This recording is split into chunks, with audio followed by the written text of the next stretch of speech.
For a long time, I thought carrying the message meant having the perfect words. Like I needed a script or a speech or some big moment where everything made sense. But recovery taught me something better than that. Carrying the message isn't about being impressive. It's about being present. It's waking up and choosing to live a little differently today than I did yesterday. It's doing the next right thing even when no one's watching. It's laughing more. It's showing up more. It's being a little lighter than I used to be. I carry the message when I keep my word, when I answer the phone, when I show up on time and actually mean it.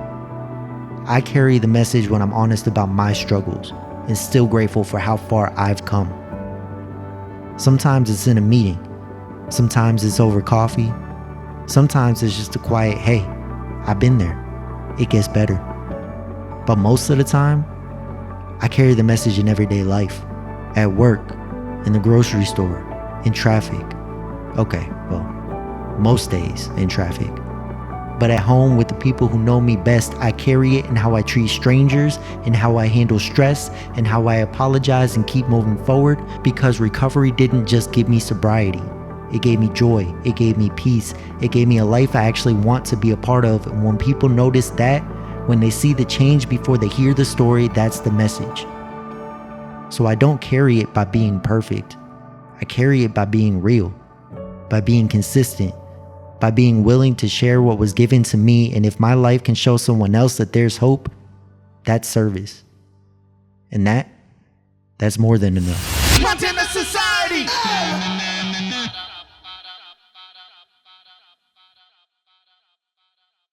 What happened, you guys? I couldn't keep it running. What? I couldn't keep it running. It would just die. It either ran out of gas or the alternator went out. Did you put more gas in it? Yeah. I just filled it up, though. I put 5 more in it, 5 more I gallons. pumped all the gas out last night with that thing out. I put 5 gallons of premium in it. So, he's got a big dead spot in his yard coming up.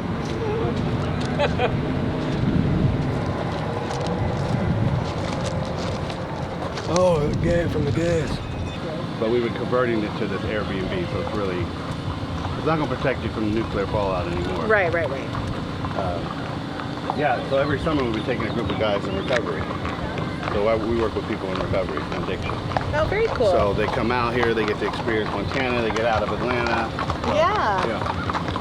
Yeah, that's super awesome. That's really great. I love that. So we make it into a story, and then we make it into educational content. I love that. That's very cool. Yeah. It's awesome that you do that. All the pioneers from Park County. Yeah. Keeping the legacy alive. Yep. Yeah, remembering where he came from. Yep. Remembering how we all got here. Yeah.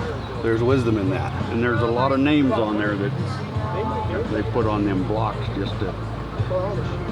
Some of the names that's been around here for years. Yeah.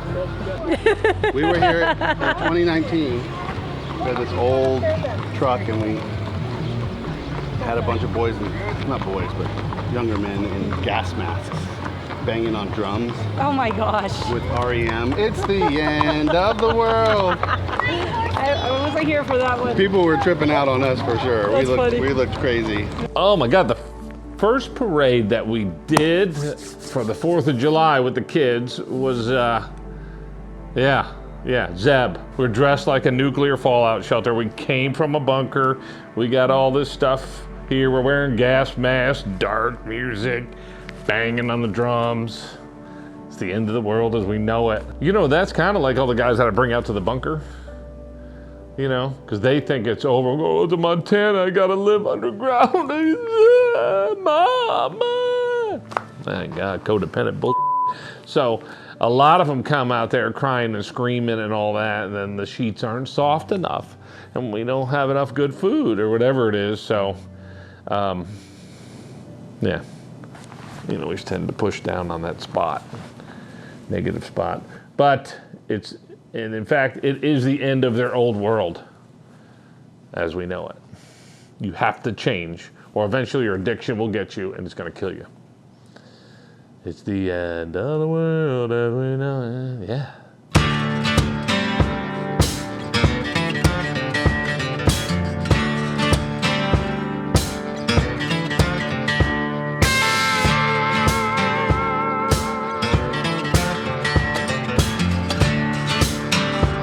The Livingston parade was kind of like, what it reminded me of, like seeing the parade, it reminded me a lot of whenever I was younger and we would have parades in my hometown. Now, our participation in the parade was freaking nuts. You know, we had this big bus and that was like aged. This is an aged vehicle. It's dope, but it's an aged machine, right? And then an even older car that was super aged. And both of these things had like legitimate issues getting to the parade. I mean, we had to like tie strings, tie ropes around to pull the car. You know what I'm saying? And it's kind of like, Dean is kind of like, all right, we have these two vehicles. I have a screwdriver, I have some water, and I have some duct tape. We got to make it happen. Here we go. Try this. You want me to ask him something? Go out and help him. What's wrong? Something's wrong. All right.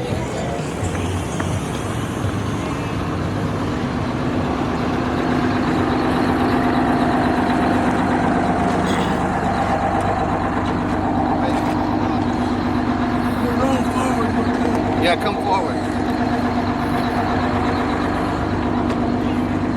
All right. So now, yeah, let it run over.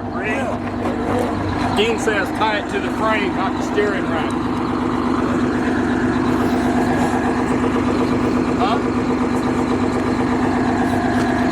There you go. I'll let him pull off some. You know, Dean and I were talking about the parade where, you know, we have these giant yellow banners. And sometimes all you need is help from a friend. You know, we're sending out this message that, you know, 3 or 4 times the announcer announces that you can live a life free from substance use. The Montana Society stands for Men of New Thought and New Awareness, and is an award-winning docuseries filmed right here in Paradise Valley over the past 6 years. Due out in late 25, the series shows how to lead a drug and alcohol-free life. You know, as I'm looking at everybody riding around in this yellow car, I know that we were doing something different at that parade than everybody else. You know, everyone else was playing the game, and we were cutting right through the game and saying, you can change your life. And that's cool, because it's a lot of money and a lot of energy and a lot of effort just to make that point, you know? And so after that parade, I was like, okay, I'm cool, I'm done. Like, I just want to sit and let the rain hit me. Like, we're good. Like, job well done. Because we put out a good message, and I think we'll never, it's like you plant the seeds of trees that you will never sit in the shade of. And that's what my life is about, and that's what I think our lives are becoming about, is that, you know, we're doing stuff that we never know the impact it's gonna have.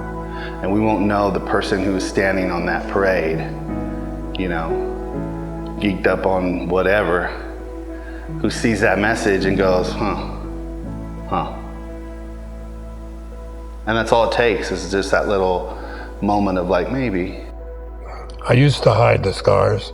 Now I point to them because they prove healing is real. Ladies and gentlemen, in the singing of our national anthem tonight, please join Livingston, Montana's Barbie Roberts. Oh, say, can you see by the dawn's early light what so proudly we hailed at the twilight's last gleaming, whose broad stripes and bright stars through the perilous fight o'er the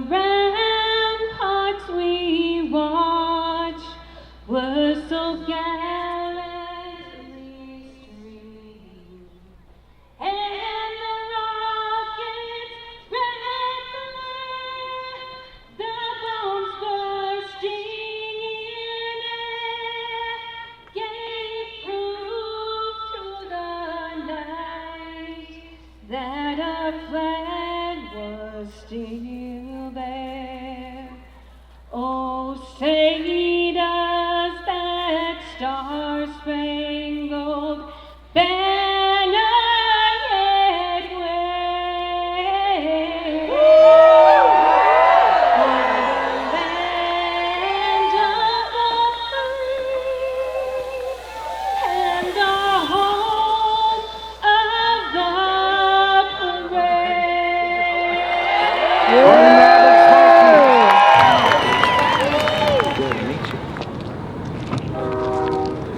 Howdy, sir. You got the pen? Welcome to Most High Media. We're going to the rodeo.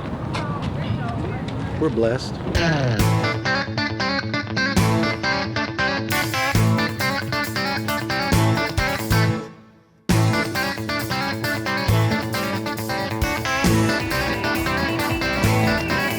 Is there anybody in this audience tonight who's ever worn the uniform of our military? The Army, the Navy, the Air Force, the Marine Corps, the Coast Guard, the National Guard. There's a lot of things in my life journey that I can easily say, hey man, this ain't my first rodeo, to a lot of different experiences. But going to a rodeo was definitely my first rodeo.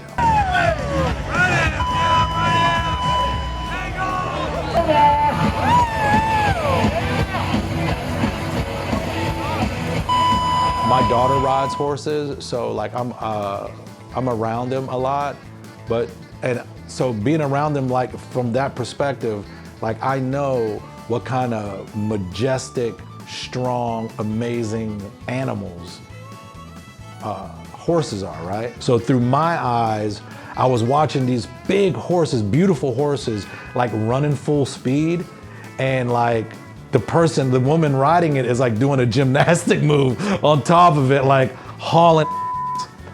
And I was like, damn, dude, like, it was like, it gave me a little bit of anxiety because it just looked so dangerous to me. But at the same time, like seeing those people being able to pull off, it was a ton of talented people doing what they do in that area. So it was cool to watch that. You know, it sinks in of what I got to be a part of. Like the Livingston Rodeo is a long-standing rodeo. It's one of the highest paying rodeos out there. It's a benchmark for these guys. If you're in rodeo and that's your life, and you run into some cowboy and you say, yeah, I was at the Livingston Rodeo, that's gonna mean something to them. So I think that's it's cool that I got to experience the rodeo multiple times. We're done with the rodeo, came out, and my neighbor helped us put on some fuses, and I didn't check the headlights after they were worked on, and we got no lights to go home with everybody. So I'm trying to come up with I'm hoping all the policemen are busy here. So we're going to, it's right there, and that cup right there. It's not like the black tape right here on the thing. So we're going to... So we're making a headlight out of this thing and run an extension cord down the side of the bus. So, while they're looking for the solution, I am doing a backup. That gave us a lot of problems. When I first got there, me and Dean just started working on the radio. We wanted to make sure that while we were driving, you know what I'm saying, we could blast some tunes, we could chill out, we could have a good time. And then at one point, the headlights stopped working, the blinkers stopped working. The whole electrical unit of this bus was just giving out the entire trip.